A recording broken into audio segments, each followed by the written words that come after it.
Yakamoke no noe iki noe kesha boinu arina po ya kweno e puya kovo no yokovo indo ko wa elo ke ko ongo ya chiko yoke no elo ke ongo kwe ku no geofi no e iki kesha boinu ya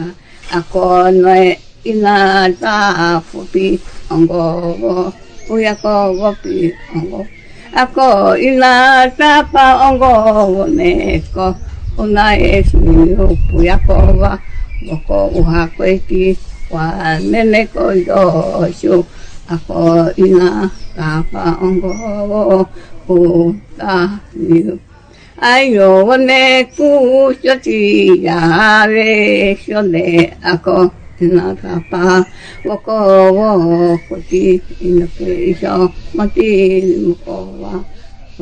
koyo hoi ngake uti mo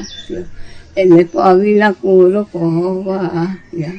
ai ngapo noe ya koe noe puya kowa no yoko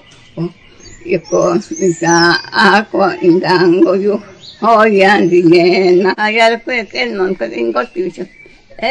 namone ingoti weshwa ko yeha ori ko omo peha uti I haivanu ke ya koti beki puya ko ongo o dai da ya waneha kweki ya ako ele poka ako e mondi ya soko ako heko omo tawa no ako goe ya siapa ko ke nyonwa goe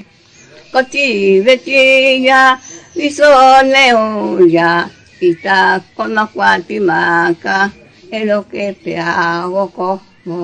kwa hati ane ko kure nawe ko shesha no shapya maka uti kesha puya tiwake woko